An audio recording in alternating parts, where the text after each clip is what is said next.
Video like जरूर कर लीजिए और ऐसे वीडियो लगातार फ्री में पाने के लिए चैनल को तुरंत सब्सक्राइब कर लीजिए और बेल आइकन को जरूर टैप कर लीजिए ताकि आगे भी सारे वीडियो आपको मिलते रहे। यूट्यूब में फॉलो करते हैं तो प्लीज ये वाला फ्री टेलीग्राम चैनल जरूर ज्वाइन कर लीजिएगा। सारे नोटिफिकेशन सारे अपडेट यहीं पे आते हैं, ध्यान रखिए।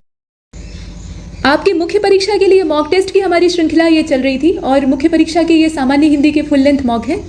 ये टेस्ट पेपर नंबर 4 है। इससे पहले हमने 3 अलग अलग मॉक टेस्टों पर डिस्कशन किया है। हमने ये जानने का कुल मिलाकर प्रयास किया है, सही उत्तर और उत्तर को कॉपी कर लेना उद्देश्य नहीं है, करवाना उद्देश्य नहीं है। असली मकसद है हमारा कि आपको लिखने का तरीका पता हो, चाहे आप इस वर्ष का मेंस दे रहे हो या अगले वर्ष का, उससे फ़र्क नहीं पड़ता। क्योंकि वीडियो एक बार जब अपलोड किया जाता है चैनल पर तो वो हमेशा रहता है। ये नहीं है कि मेंस के बाद उसे डिलीट कर दिया जाएगा। तो अगले वर्ष के जो अभ्यर्थी हैं या भविष्य में देने वाले हैं तो वो भी इसे बहुत शौक से देख सकते हैं और इससे बहुत कुछ सीख सकते हैं। चलिए देखते हैं। और इस वर्ष जिन्हें देना है वो भी अपने रिवीजन के लिए, आइडिया लेने के लिए अगर चाहें तो देख सकते हैं। अगर उनकी इच्छा नहीं है, वो अपनी तैयारी तक सीमित रहना चाहते हैं, तो ये भी बहुत अच्छी बात है। आप अपनी स्ट्रैटेजी पर एकदम स्ट्रेट फॉरवर्ड चलते रहिए। लेकिन अगर आपको कहीं लग रहा है कि आपको किसी सेगमेंट में दिक्कत आ रही है तो आप ये मॉक टेस्ट जो है इनमें से किसी एक को भी देख लेंगे तो आपको आइडिया लग जाएगा। तो पहला पैराग्राफ आपसे बता रहा है कि भय मानवीय अस्तित्व से जुड़ा हुआ एक ऐसा पहलू है जो कि किसी व्यक्ति या समुदाय तक सीमित नहीं है। यह कोई आज का नहीं बल्कि एक शाश्वत सत्य है और आज पूरा विश्व किसी न किसी प्रकार से भयाक्रांत है। दुनिया डरी हुई है। डरने की वजह अलग अलग हो सकती है, लेकिन डर जो है वो कॉमन चीज़ है। हर व्यक्ति किसी एक या दूसरे भय पर काबू पाने के लिए, मतलब एक भय हो सकता है, अनेक हो सकते हैं, तो उन पर काबू पाने के लिए संघर्ष कर रहा है और उससे बाहर निकलना चाहता है। कोई भी भयभीत रहना नहीं चाहता, लेकिन वो रहता है। एक निर्भय और निर्द्वंद जीवन जीना चाहता है, लेकिन वो निकल नहीं पाता, मतलब जी नहीं पाता असल में अपनी मन माफिक जिंदगी को। तो फिर प्रश्न ये उठता है कि इन सभी भयों का मूल कारण क्या है। भय एक मूल समस्या है, डर जो है वो एक बड़ी समस्या है, मूल समस्या तो है ही है। तो फिर इसकी वजह तलाशनी आवश्यक है। क्यों नहीं निकल पाता मनुष्य इसके चक्रव्यूह से? तो वैदिक ऋषियों ने इस प्रश्न का पूर्णतः समाधान किया है और वो आज का नहीं है, युगों पहले का है। जब तक व्यक्ति को स्वयं शरीर और मन से जोड़कर देखने की प्रवृत्ति पर काबू नहीं रहेगा, जब तक व्यक्ति खुद को शरीर और मन को एक साथ, मतलब खुद के शरीर को मन के साथ अटैच करके एक भौतिक स्वरूप में खुद को देखेगा, तब तक वो भयभीत रहेगा। भय से वो पूर्णतया मुक्त नहीं हो सकता। और जब तक जीवन में अज्ञानता, अंधविश्वास, राग, द्वेष, स्वार्थ, अहंकार, अकर्मण्यता, अनैतिकता ऐसे दोष दुर्गुण रहेंगे, तब तक देह बोध का जो भाव है वो प्रबल रहेगा। देह बोध का मतलब क्या है? खुद को एक शरीर समझना, खुद को एक शरीर समझकर जो भौतिक चीज़ें हैं वहीं तक सीमित रहना, अपने आत्मिक स्वरूप को ना पहचानना। और अगर ऐसा किसी के साथ भी है, जो कि अधिकतर मनुष्यों के साथ है, कि मतलब वो अपनी देह से ही ज़्यादा जुड़े हुए हैं, तो उनके अंदर अज्ञानता है, तभी ऐसा कर रहे हैं। अंधविश्वास उनके अंदर है, किसी गलत चीज़ पर वो भरोसा कर रहे हैं और वो भी आंख मूंद कर। राग, द्वेष, स्वार्थ, अहंकार, मतलब जितने भी अवगुण होते हैं, जितनी भी इस तरह की कुत्सित मनोवृत्तियाँ होती हैं, वो सब उनके अंदर भरी हुई हैं। तो तब तक, जब तक इन वृत्तियों का अस्तित्व रहेगा, तब तक भय का अस्तित्व भी रहेगा। लेकिन भय के साथ आक्रांत जीवन वास्तव में एक अभिशप्त जीवन होता है। डर डर कर जीना यानी मृत्यु के समान, मृत्यु से भी बदतर होता है। और भय के आगे ही वास्तविक जीवन प्रारंभ होता है। एक गरिमापूर्ण जो अस्तित्व है वो संभव हो पाता है। मतलब डर के आगे जीत है, ये ऐसे ही नहीं कहा जाता है। ये तो आजकल का स्लोगन बन गया है और कोल्ड ड्रिंक इस नाम से बेचे जा रहे हैं, लेकिन ये वास्तविकता है। जिस भय का हम सामना नहीं कर पाते, जिससे हम डरते हैं, हमें लगता है कि ये करेंगे तो ये हो जाएगा, हो जाने दीजिए, और हो जाने दीजिए तो उसके बाद उस भय का समाधान भी निकल आएगा। एक बार आप उससे होकर गुजर जाएंगे ना, तो आप उससे निकलने का रास्ता भी तो खोज लेंगे। मतलब इसको आप ऐसे समझिए कि अंधेरा आपके घर में एकदम से हो गया, बिजली एकदम से कट गई और इन्वर्टर या कोई ऐसी जो पावर बैकअप की सुविधा है वो तत्काल काम नहीं कर रही है, घुप अंधेरा। अब बिजली के स्विच तक या माचिस या मोमबत्ती तक आपको पहुंचना है, या छोड़ दीजिए टार्च तक पहुंचना है। टॉर्च जो है वो दूसरे कमरे में एक अलमारी पर रखा हुआ है। अब आप डर रहे हैं कि रास्ते में कोई चीज़ है जिसमें कि हम टकरा कर चोट खा सकते हैं, या फिर आपको भूत प्रेतों या किसी इस जो अदृश्य शक्ति है उसका डर अंधेरे में लग रहा है। तो आप बिस्तर पर चुपचाप बैठे हुए हैं और वो भय आपका पीछा नहीं छोड़ रहा है, अंधेरा चारों ओर है, तो आप और डरे जा रहे हैं। तो समाधान क्या है? या तो बिजली ठीक हो जाए। मान लीजिए कि वो नहीं ठीक हुई, तो आप कितनी देर तक अंधकार में बैठे रहेंगे? आप उठेंगे और अंत में टॉर्च तक जाएंगे। टॉर्च का बटन जैसे ही दबाएंगे उजाला होगा और आप कोई प्रकाश का स्रोत उसके बाद खोज लेंगे, जिसे कि रोशन करके आप उजाला प्राप्त कर लेंगे। तो भय से होकर गुजरना तो पड़ेगा ही, है ना? तो वही बात यहाँ पर कही गई।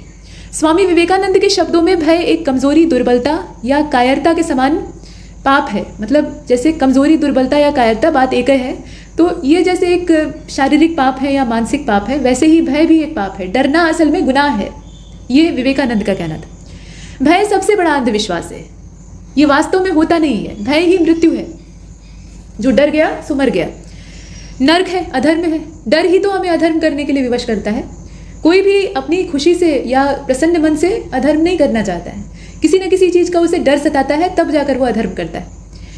जिस क्षण आप भयभीत होते हैं उस क्षण आप कुछ नहीं होते। संसार में जितने भी नकारात्मक विचार और कर्म हैं उनके मूल में भय का भाव सक्रिय रहता है और ये आपसे गलत चीज़ें करवाते हैं। हम जितने क्षुद्र और स्वार्थी होते हैं हमारा भय उतना ही बढ़ा चढ़ा होता है। तो इसीलिए कहा गया है कि दूसरों के प्रति तनिक सा सत्कार्य अंतस की शक्ति जागृत करता है और दूसरों के प्रति थोड़ा सा भी सद्भाव क्रमशः हृदय में सिंह के समान साहस का संचार करता है। साहसिक मनुष्य ही महान कार्य कर पाते हैं, कायर नहीं। तो ये एक पैराग्राफ है आपका। डर की वास्तविकता आपको बताई गई है, डर कितना आपको नुकसान पहुंचा सकता है और आप उससे कैसे बाहर निकल सकते हैं। तो अब हमें करना क्या है? सबसे पहले तो हमें बताना होगा शीर्षक, और शीर्षक बताने के बाद हमें बताना पड़ेगा कि देह बोध का भाव क्या होता है। साथ ही साथ आपको ये बताना पड़ेगा कि रेखांकित पंक्तियों की व्याख्या असल में क्या होती है। मतलब यहाँ जो पंक्तियाँ रेखांकित हैं उन्हें आपको एक्सप्लेन करना है। तो शीर्षक इसका क्या हो सकता है? मेरे विचार से अंतस का चेता भय, अंतस को जागृत करने वाला भय। यहाँ थोड़ा सा नकारात्मकता को आप सकारात्मक मोड में भी लिख सकते हैं। डर को हमने कोसा है, यहाँ पर उसकी बुराइयाँ निकाली हैं कि उससे बड़ा दुश्मन और उससे बड़ा पाप कोई नहीं है। लेकिन ये हमारी अंतर शक्ति को जागृत करने का भी तो काम करता है। डर ही वो चीज़ है जो कि हमें डरा कर बहुत सारी नई शक्तियों का परिचय दिलवाती है। इसमें दो चीज़ें हो सकती हैं, या तो आप डर कर एकदम ही खत्म हो जाएंगे, और नहीं तो फिर आप रास्ता तलाशेंगे, तत्पर होंगे कर्म के लिए, और उसके बाद आपको एक बेहतर मार्ग मिलेगा और बेहतर भविष्य मिलेगा। तो भय का सकारात्मक पक्ष भी है, नकारात्मक तो हमने देखा। तो अंतस का चेता भय। अब इसके बाद इसका ख क्या हो सकता है? देहबोध का आशय पूछा गया है, मतलब शरीर, खुद को भौतिक शरीर से जोड़कर देखना, यही है देहबोध सरल शब्द में। और देहबोध का जो आदि मनुष्य होता है वो भौतिक संसार और वासनाओं में ही लिपटा रह जाता है, वास्तविक धरातल पर उतर ही नहीं पाता, जीवन की जो असली वास्तविकता है या उद्देश्य है वहाँ से दूर रह जाता है। अब यहाँ रेखांकित पंक्तियों की आपको व्याख्या करनी है। तो पहली जो रेखांकित पंक्ति है वो कुछ यहाँ पे है। भय के साथ आक्रांत जीवन वास्तव में एक अभिशप्त जीवन होता है। कैसे लिखेंगे? तो भय से बड़ा अंधविश्वास कोई नहीं है, ये आपने देखा, और जितने दुख हैं वो सब भय से उपजते हैं। ठीक, ये हम आगे व्याख्या पक्ष आएगा, मतलब दूसरी पंक्ति की व्याख्या करनी होगी तो उसमें भी देखेंगे। लेकिन फिलहाल हमें यहाँ पे ये बताना होगा कि भय से जो ग्रसित जीवन होता है वो अभिशप्त कैसे होता है। असल में इसके चक्रव्यूह में फंसा हुआ जो मनुष्य है वो केवल डरता ही रह जाता है और कुछ कर ही नहीं पाता। उसके अंदर अपार बौद्धिक सामर्थ्य हो लेकिन वो भयभीत है, किसी न किसी चीज़ से डर रहा है। तो क्या होगा? वो अपनी बौद्धिकता का यूज़ कर पाएगा? कभी नहीं।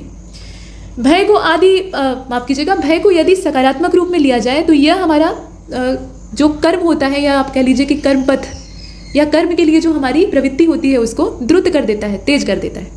और यदि नकारात्मक हुआ तो हमें निराशा के गर्त में धकेल देता है। दोनों चीज़ें हो सकती हैं। इसके बाद जो हमारी दूसरी व्याख्या की पंक्ति है, व्याख्या आपको अलग अलग करनी है, ये बार बार रिपीट किया जा रहा है। एक पैराग्राफ में सारी पंक्तियों को नहीं बटोरना है, नंबरिंग करके सेपरेट आपको व्याख्या करनी। दूसरी व्याख्या आपकी यहाँ पे है, भय सबसे बड़ा अंधविश्वास है, भय ही मृत्यु है, नरक है और अधर्म है। तो भय से बड़ा अंधविश्वास कोई नहीं है। समस्त दुख भय से उपजते हैं। यदि भय को सकारात्मक रूप में न ग्रहण किया जाए तो परिणाम संपूर्ण जीवन के विनाश पर आकर ठहर जाता है। भय ही मृत्यु है, मृत्यु का भय जो है ये अधर्म करवाता है। मृत्यु ही नहीं, किसी भी तरह की हानि का भय आपसे गलत काम करवाता है। और अधर्म जब एक बार आप करते हैं तो नर्क का द्वार आपके लिए अपने आप खुल जाता है। यानी भय ही वो माध्यम है जो कि आपको नर्क तक घसीट ले आता है। इसके बाद आप देख रहे हैं यहाँ पर दूसरों के प्रति तनिक सा सत्कार्य, थोड़ा सा आप भला काम करें, परोपकार करें। तो ये हमारी अंतरात्मा की शक्ति का जागरण करता है। अंतस की शक्ति यानी जो आत्मा की शक्ति है, आत्मशक्ति है, उसको जागृत करता है। और यही भय से निकलने का मार्ग है। तो यदि आप सत्कर्म करें, अच्छा करें, दूसरों के साथ अच्छा करें, खुद के साथ भी अच्छा करें, तो भय के बादल खुद छट जाते हैं। भय की वजह को ढूंढकर नष्ट करना असल में इसका मूल समाधान होता है, क्योंकि ये लेख का एक टुकड़ा है, पूरा लेख नहीं है। तो ऐसी स्थिति में इसमें अधूरी बात कही गई है, लेकिन उस अधूरी बात से ही आपको निष्कर्ष निकालना है। तो अगर आप सत्कर्म करते हैं तो भय के बादल छट जाते हैं और मन में आशा और चेतना का संचार होता है। सत्कर्म हमें महामानव बनाते हैं, मन को मजबूत बनाते हैं। मन यदि एक बार मजबूत हो गया तो व्यक्ति महान काम करता है। अंतस की शक्ति का जागरण ही असली सफलता है, ये आपको स्वीकारना होगा। ऐसे करके आप लिख सकते हैं। आइए अब आगे चलते हैं। कहा गया कि आज समग्र विश्व आतंकवाद, उग्रवाद और संघर्ष की दहशत में जी रहा है। मुख्य वजह क्या है कि प्रतिशोध, घृणा और बदले की भावना, और इसकी जड़ें अन्याय और शोषण की भावना में लिपटी हुई है। मतलब कहने का तात्पर्य यह है कि जितनी बुराइयां हैं, जितनी मानसिक विकृतियां हैं हमारे अंदर पनपती हैं, वो सब अन्याय और शोषण की तरफ हमें ले जाती हैं और अन्यायी बनाती हैं। ईंट के जवाब में पत्थर, आग के बदले में आग और आग के बदले में आग, ये प्रक्रिया अंतहीन है, इसका कोई अंत ही नहीं। महात्मा गांधी ने कहा भी था ना कि एक आंख के बदले में एक आंख मांगना, ऐसे पूरी दुनिया जो है वो अंधी हो जाएगी। इसीलिए उन्होंने अहिंसा का रास्ता पकड़ा। हालांकि दोनों के अपने अपने सकारात्मक और नकारात्मक पक्ष हैं। ठीक, तो अहिंसा परमो धर्म, धर्मम हिंसा तदैव च, मतलब अगर धर्म की रक्षा के लिए हमें हिंसा करनी पड़े तो वो जायज़ है, लेकिन धर्म की रक्षा का प्रश्न जहाँ उठेगा तब ना, बिना वजह अगर हम हिंसा कर रहे हैं तो उसका परिणाम अंतहीन है, अंतहीन हमें नुकसान झेलना पड़ेगा। फिलहाल हमारा पड़ोसी देश इसका ज्वलंत उदाहरण है, जो कि पिछले दशकों में इसी प्रक्रिया में, पिछले कई दशकों से इस प्रक्रिया में उलझा है और देश का जो सर्वांगीण विकास है, समेकित विकास है, वो अवरुद्ध हो गया है, दयनीय आर्थिक स्थिति है। तो अहिंसा और आध्यात्मिकता ही स्थायी समाधान है जो कि इस समस्या को दूर कर सकते हैं। आध्यात्मिकता हमको ये बताती है कि मनुष्य अपने कर्तव्यों से दूसरों के अधिकारों की रक्षा करे और मानवता ही हमारे जीवन का आधार है। इसका परिणाम है क्षमादान, जो कि आध्यात्मिकता से संभव है, और क्योंकि आध्यात्मिकता जो है वो क्षमादान के महत्व को प्रभावी ढंग से मानव के मन में उतारती है। ये यहाँ पर जो तर्क दिया गया है उसे आप देख रहे हैं। महाभारत में युधिष्ठिर ने कहा था कि जो व्यक्ति क्षमाशील होकर क्षमाशील को दान देता है, यहाँ आप देख रहे हैं ये वाला, वह इस संसार में तथा आने वाले संसार में पूजा जाएगा। हर धर्म का यही सिद्धांत है कि त्रुटि सुधार करे, पछतावा और उसके बाद क्षमा। जैन पर्व मिच्छामी जो है ये दुक्कड़म क्षमादान के सिद्धांत को प्रतिपादित करता है। ये आप देख रहे हैं, मिच्छामी दुक्कड़म जो है ये क्षमादान के सिद्धांत को प्रतिपादित करता है। शास्त्र जो है हमारे वो कहते हैं कि तन में मनः शिव संकल्पस्तु, संकल्प मस्तु है असल में, मतलब इसका तात्पर्य क्या है कि मन के जो संकल्प है वो शुभ और कल्याणकारी हो। एक बार जो संकल्प है वो कल्याणकारी हुआ तो उससे जो होने वाली चीज़ें हैं, संकल्प से सिद्धि वाला जो मार्ग है वो भी कल्याण का पथ होगा, इसमें कोई डाउट नहीं है। सर्वस्व का न्यास ही संन्यास है और यज्ञ दान और तप मनुष्यों को भी पवित्र करने वाले होते हैं। असत वस्तु का अस्तित्व नहीं है और सत का कभी अभाव नहीं है। तो विश्व के समस्त धर्म, भाईचारा, सहिष्णुता, सह अस्तित्व, सदाचार, मानवीयता, इन सब का पाठ पढ़ाते हैं। मतलब जितने धर्म हैं कम से कम सिखाते तो यही हैं। और जो प्रेम से श्रेय को अग्रसर करने का निर्देश देते हैं। सर्वधर्म संभाव का आधार है मानवता, जिसे कि सबसे बड़ा धर्म माना गया है। एकत्व के सिद्धांत पर आधारित है। सृष्टि मतलब एक सृष्टि एक दृष्टि। धर्म यानी मानवता एक है, खून का रंग एक है, धरती या जितने भी ग्रह नक्षत्र तारे चीज़ें हैं वो सब एक है, मतलब एक आकार है, एक शक्ति से निकले हुए हैं, कहने का मतलब ये। यहाँ पर एक श्लोक लिखा गया है, इसे आप देखें। ये लिखा गया है, यहाँ आप देखें, ममय वंशो जीवलोके जीवभूतः सनातनः मनः षष्ठानि इंद्रियाणि। यहाँ पे इंद्राणी नहीं है, इंद्रियाणी है, इंद्रियों से तात्पर्य है। प्रकृति स्थानी कर्षति, अर्थात इसका क्या है कि सभी मनुष्य जो है वो ईश्वर की संतान है और सर्वधर्म का मूल सत्य एक है, जो कि यहाँ स्पष्ट किया गया है। कुल मिलाकर ये हमने देखा। संक्षेपण आपको करना है सबसे पहले, तो संक्षेपण जब आप करेंगे शीर्षक के बिना मत करिएगा। किसी भी गद्यांश अवबोधन में आपसे कहा गया हो अथवा नहीं, प्रश्न का हिस्सा हो अथवा नहीं, लेकिन आपको शीर्षक पहले चुनना चाहिए। इसी में बुद्धिमानी है, आप एकदम फोकस हो जाएंगे। आपको जब उसका मेन पॉइंट मिल जाएगा ना, जैसे किसी ताले की चाबी आपको मिल जाती है तो ताला आप खोलते हैं, द्वार अपने आप खुल जाता है। तो वही चीज़ यहाँ पर शीर्षक एक चाबी है। आप लिखें कि हिंसा सिर्फ उग्रता नहीं देती है बल्कि शक्ति का अपव्यय भी कराती है और हमें निस्तेज बनाती है। हिंसा का मार्ग विनाश का मार्ग है और शिव संकल्प अहिंसा से ही साधे जाते हैं। जितने भी कल्याणकारी संकल्प हैं उनको अगर हमें साधना है तो उसके लिए अहिंसा की आवश्यकता होगी और क्षमाशीलता और मानवीय गुणों से ही सशरीर ईश की प्राप्ति संभव है। ठीक है, इसके बाद ख वाले को देखते हैं। तन्मय मनः शिव संकल्प मस्तु, ये जो सूक्ति है इस पर अपना निजी विचार, अर्थ तो बता ही दिया है लेकिन इस पर अपने व्यक्तिगत विचार आपको बताने हैं। तो सीधा आप लिख सकते हैं कि मन का संकल्प यदि शुभ हो, कल्याणकारी हो तो चीज़ें ठीक होती हैं। मतलब ये है, मतलब इसका ये हुआ कि हमारा जो कर्तव्य पथ है वो अहिंसा की रेखा का अनुगामी हो और व्यक्ति यदि सदाचारी और सद्गुणी होगा तो उसके संकल्प खुद ही शुभ हो जाएंगे, इसमें कोई संदेह नहीं। इसके बाद जो ग वाला पॉइंट है उसे देखिए। सारांश आपको करना है और शीर्षक अवश्य चुनना है। तो शीर्षक आपने शुरुआत में चुना शुभ संकल्प या शिव संकल्प भी आप लिख सकते हैं, बात वही होगी। एक सटीक शीर्षक आपको चुनना होता है। सारांश बहुत लंबा नहीं होता है, संक्षिप्त जितना आप कर सके उतना बेहतर। तो आप लिखते हैं कि मन का संकल्प यदि पवित्र है तो महान कार्य संपन्न होते हैं। हिंसा का पथ कभी सफलता तक नहीं ले जा सकता है। मानवीय मूल्यों का जागरण ही हमें ईश्वर के समीप ले जाता है और वही वास्तविक सफलता है। बस सारांश हो गया। अब आइए आगे चलते हैं। यहाँ देखें, कहा गया कि एक शासकीय और एक अर्धशासकीय परिपत्र का लिखित नमूना पेश कीजिए। तो देखिए, शासकीय परिपत्र जो है वो बिल्कुल आपके शासकीय पत्र के समान होता है, सरकारी पत्र के समान होता है। उसमें दो चीज़ें भिन्न होती हैं। एक तो शासकीय पत्र के विपरीत उसमें जो सामूहिक प्रेषित हैं वो आपको दिखाई देंगे, मतलब एक से ज़्यादा लोगों को सर्कुलर आमतौर पर भेजा जाता है। जैसे समस्त जिलाधिकारी, उत्तर प्रदेश शासन, समस्त मुख्य चिकित्साधिकारी या समस्त चिकित्साधिकारी या समस्त ब्लॉक डेवलपमेंट ऑफिसर, ऐसे करके सामूहिक संबोधन होता है। जिसमें कि प्रेषित कई सारे होते हैं, उनको सामूहिक रूप से वो प्रेषित कर दिया जाता है। दूसरा यह है कि उसमें जवाब की अपेक्षा नहीं की जाती है। परिपत्र में आपको प्रत्युत्तर नहीं चाहिए होता है, आप एक सूचना का प्रसारण कर रहे होते हैं और वो आगे चली जाती है, तो वो काम इसमें होता है और देखने में ये बिल्कुल सरकारी पत्र वाले ही ढांचे में भरा जाता है। ये हो गया आपका शासकीय परिपत्र। और दूसरा तरीका होता है अर्धशासकीय, और अर्धशासकीय परिपत्र बिल्कुल कार्यालय आदेश के तरीके से लिखा जाता है। ऊपर आप जैसे पेज है आपका A4 साइज का पन्ना या आयोग की कॉपी जो भी आप मान लीजिए, इसमें आप शीर्ष भाग पे विभाग, मंत्रालय, कार्यालय, दिनांक, पत्रांक इत्यादि डाल दें और उसके बाद फिर यहाँ पर आप हेडिंग डालें, जैसे कार्यालय आदेश लिखते हैं ना वैसे परिपत्र, और उसके बाद थोड़ा सा एक लाइन का गैप छोड़ के नीचे एक बड़े से पैराग्राफ में सारी बात को लिख दें और यहाँ अपना आज्ञा से हस्ताक्षर कर दें सक्षम अधिकारी जो इस विभाग से संबंधित है, और जिसको जिसको सर्कुलर भेजना है उसको उसको प्रतिलिपियां प्रेषित कर दें। ये आपका अर्धशासकीय परिपत्र हो जाएगा। तो यही तरीका होता है। दूसरा, आप इस तीसरे प्रश्न का ख वाला पार्ट देख रहे हैं, परिवार कल्याण कार्यक्रम पे ये कार्यक्रम है।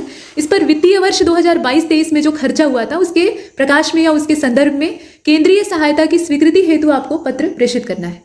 तो कैसे करेंगे? इसमें आप पहली चीज तो ध्यान दीजिए कि परिवार कल्याण कार्यक्रम की बात की गई है और कहीं भी कोई विभाग, मंत्रालय, कार्यालय का नाम नहीं लिखा है। ना आपको यही पता है कि प्रेषक कौन है और ना यही पता है कि प्रेषित कौन है, और ऐसे ही पत्रों में ज्यादा समस्या होती है। और मजे की बात यह है कि आयोग अब आजकल ऐसा ही देने लगा है। पहले क्या होता था, चीजें क्लियर होती थी, कह देता था कि अच्छा ये मुद्दा है, ये लोग हैं और आपको लिखना है परिपत्र, या ये वाला मामला है और आपको इस पर अर्धशासकीय पत्र लिखना है। तो काम आसान था, आपको प्रारूप पता चल जाता था। अभी वो प्रारूप जो है वो इसी में छिपा होता है। आपको पहले तो ये पहचानना पड़ेगा कि ये पत्र है क्या, मतलब इसको किस रूप में लिखा जाए, उसके बाद तब जाकर लिखना होगा।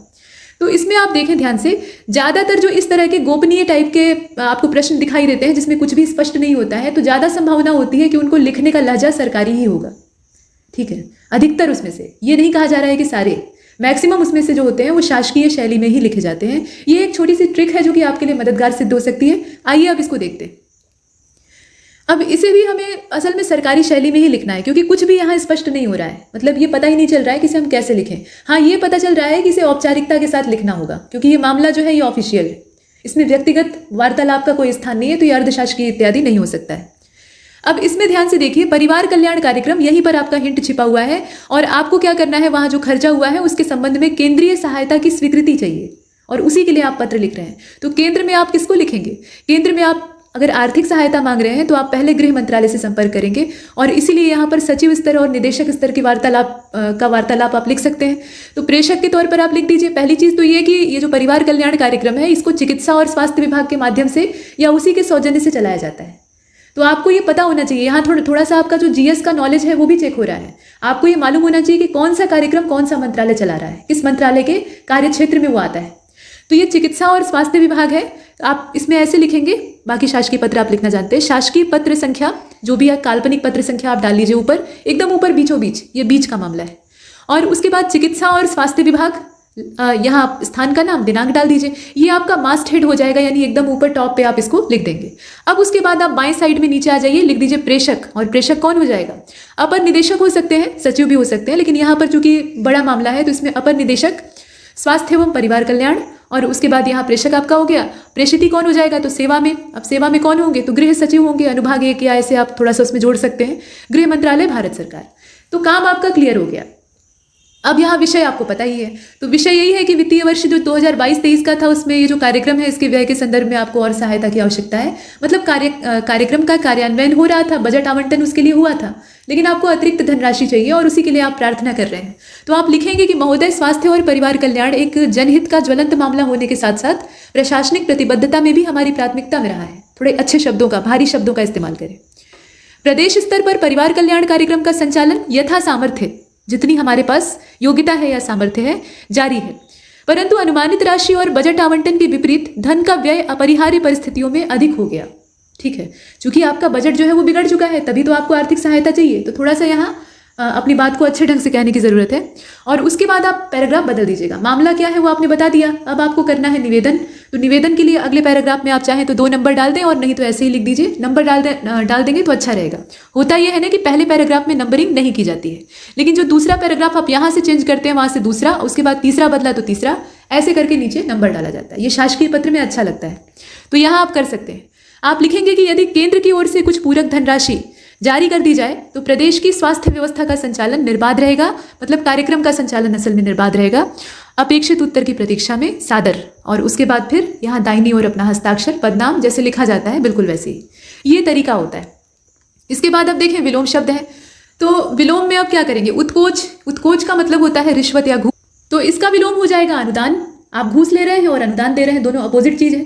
इसी प्रकार से आपका ग्राही है, तो ग्राही का त्यागी भी हो सकता है, दाता भी हो सकता है।